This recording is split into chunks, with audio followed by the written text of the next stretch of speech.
Give me a clean heart to lose the double mind. Lay your hands on me, Lord, and I will be brand new.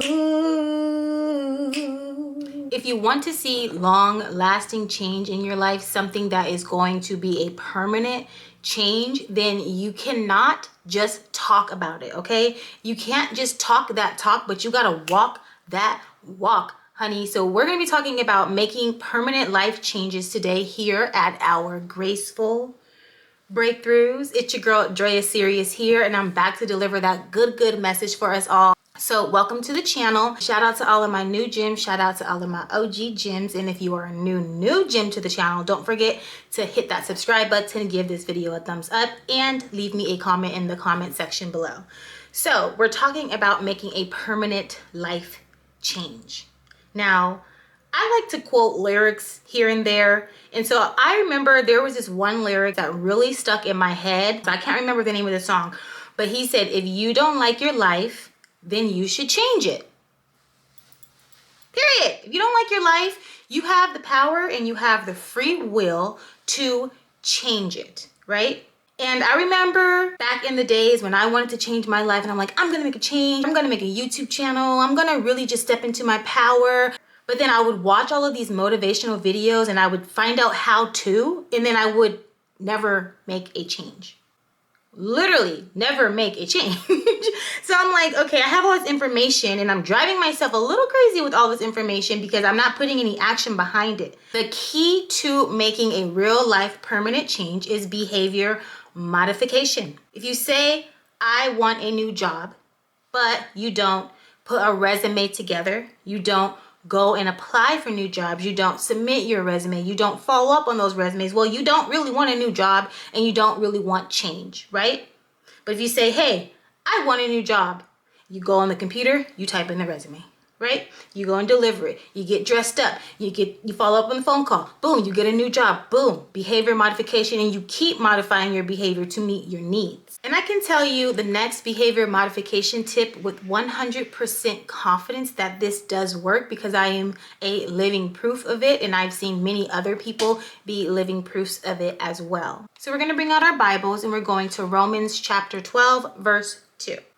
And it says, do not conform to the pattern of this world, but be transformed by the renewing of your mind. Then you will be able to test and approve what God's will is, his good, pleasing, and perfect will.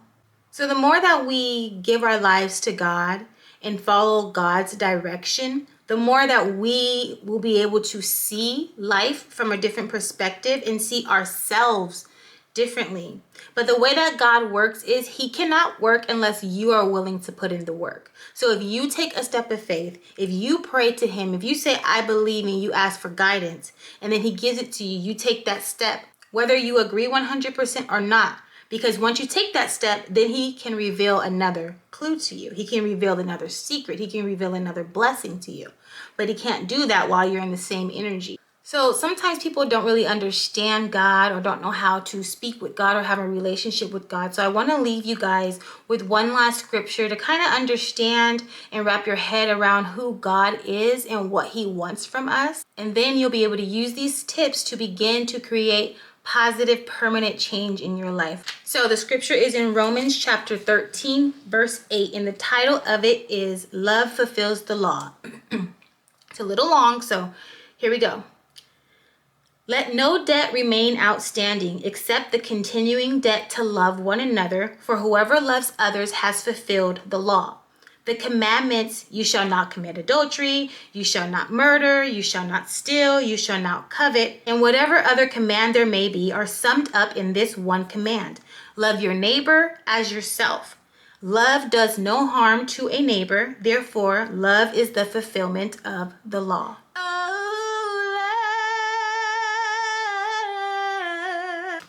But a lot of people lack self-love. And if you don't love yourself, how on earth could you love your neighbor?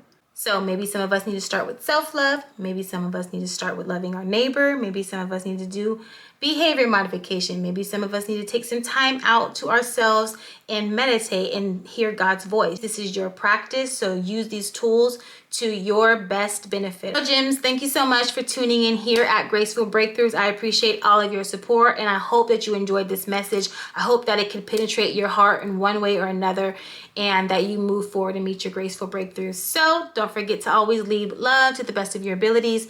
Be willing to learn, and I'll see you guys back very, very soon. Mwah.